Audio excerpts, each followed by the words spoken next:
بسم اللہ الرحمن الرحیم۔ السلام علیکم ورحمۃ اللہ وبرکاتہ۔ امید کرتا ہوں آپ سب خیریت سے ہوں گے۔ آج کا ہمارا عمل ہر مشکل پریشانی سے نجات کے حوالے سے ہے۔ اگر آپ اپنے مسائل کا حل چاہتے ہیں، اپنی زندگی کو بدلنا چاہتے ہیں، ایک خوشحال زندگی گزارنا چاہتے ہیں، آپ پریشانیوں سے تنگ آ چکے ہیں، نجات حاصل کرنا چاہتے ہیں، آپ کا کوئی بھی مسئلہ ہے کسی بھی قسم کا، چاہے کوئی مالی مسئلہ ہے، اولاد کا مسئلہ ہے، یا آپ کسی کے دل میں محبت پیدا کرنا چاہتے ہیں، یا آپ گھر کے لڑائی جھگڑوں کو ختم کرنا چاہتے ہیں، شادی میں کوئی رکاوٹ ہے، یا کسی بھی قسم کا کوئی بھی مسئلہ ہے، کسی بھی لحاظ سے، چاہے وہ مالی ہے، جانی ہے، کسی بھی قسم کا مسئلہ ہے، آپ اس کا حل چاہتے ہیں، آپ یہ مختصر سا عمل کر لیجئے، انشاءاللہ آپ کا ہر مسئلہ حل ہو جائے گا۔ مسائل کے حل کے لیے دو کام کرنے بہت ضروری ہیں: نماز کی پابندی اور 100% گناہوں کو چھوڑنا۔ آپ ان دو باتوں پر عمل کرتے ہوئے وظیفہ کو کیجیے، انشاءاللہ آپ کو ضرور فائدہ ہوگا۔ عمل کی ترتیب شروع کرتے ہیں۔ اس سے پہلے اس عمل کی عام اجازت سب کے لیے ہے، خاص اجازت کے لیے ہمارے چینل کو سبسکرائب کر لیجئے۔ اس عمل کی عام اجازت سب کے لیے ہے، اگر خاص اجازت چاہتے ہیں تو ہمارے چینل کو سبسکرائب کر لیجئے۔ عمل کی ترتیب سے پہلے میں عمل کی تاثیر کے لیے چند باتیں عرض کر دوں۔ آپ نے عمل سے پہلے 2 نفل حاجت کی نیت سے پڑھنے ہیں۔ اگر آپ مخصوص ایام میں نہیں ہیں تو آپ نفل پڑھ کر اس عمل کو کیجئے، 2 نفل حاجت کی نیت سے پڑھ کر اس عمل کو کیجئے۔ ظہر، مغرب اور عشاء کی نماز کے بعد نفل پڑھے جا سکتے ہیں۔ آپ کوشش کریں کہ 2 نفل حاجت کی نیت سے پڑھ کر اس عمل کو کریں، لیکن اگر مخصوص ایام میں ہیں تو نوافل کے بغیر آپ اسی ترتیب سے جیسے میں بتاؤں گا آپ اس عمل کو کر سکتے ہیں، کوئی پابندی نہیں ہے۔ اور دوسری بات، آپ نے مصلی پر بیٹھ کر اس عمل کو کرنا ہے۔ کوشش کریں کہ مصلی پر بیٹھ کر اس عمل کو کریں، کیونکہ جو یکسوئی مصلی پر ملتی ہے وہ کہیں اور نہیں مل سکتی۔ لیکن اگر کسی وجہ سے آپ مصلی پر نہیں بیٹھ سکتے تو کرسی پر بیٹھ کر یا بستر میں بیٹھ کر بھی کر سکتے ہیں، کوئی پابندی نہیں ہے۔ اور تیسری بات، آپ نے قبلہ روح ہو کر اس عمل کو کرنا ہے۔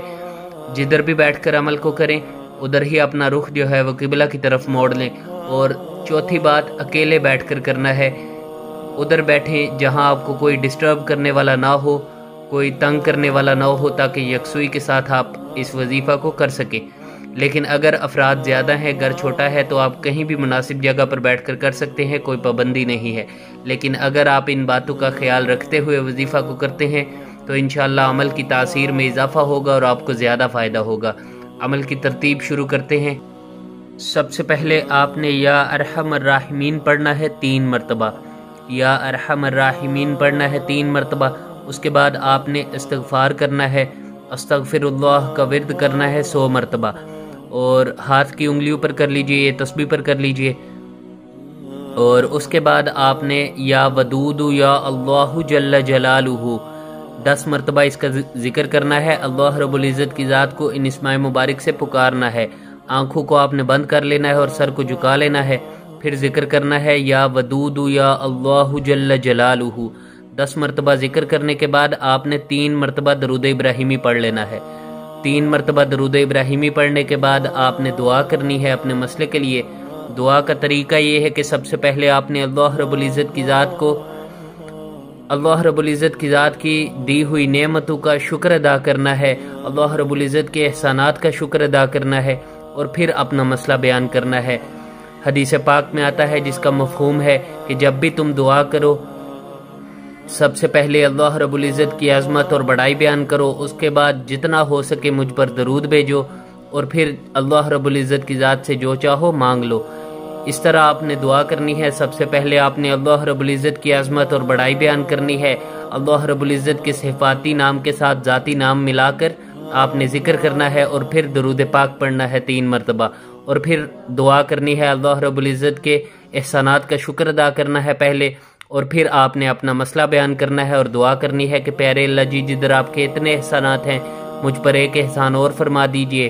میرا یہ چھوٹا سا مسئلہ ہے، بے شک آپ کے علاوہ میری اس پریشانی کو کوئی دور نہیں کر سکتا، میرے اس مسئلے کو آپ حل فرما دیجئے۔ آپ کی جو بھی حاجت ہے، جو بھی مسئلہ ہے، کسی بھی قسم کا ہے، آپ اللہ رب العزت کی ذات سے مانگ سکتے ہیں، اللہ رب العزت آپ کو عطا کر دیں گے۔ دعا کر کے جب آپ فارغ ہو جائیں تو آخر میں آپ نے 3 مرتبہ پھر درود ابراہیمی پڑھ لینا ہے۔ دعا آپ نے 3 سے 5 منٹ لازمی کرنی ہے، اور دعا کے اول اور آخر میں کم از کم 3 مرتبہ درود پاک لازمی پڑھنا ہے۔ زیادہ کی کوئی حد نہیں ہے، آپ اس سے زیادہ بھی پڑھ سکتے ہیں، لیکن کم از کم 3 مرتبہ لازمی ہونا چاہیے۔ یہی عمل ہے، آپ مخصوص ایام میں بھی کر سکتے ہیں، کوئی پابندی نہیں ہے۔ اپنا نام، اپنی والدہ کا نام کسی کو نہ دیں، جادو، نظر بد، بندش کے نام پر لوٹنے والوں کو پیسے ہرگز نہ دیں۔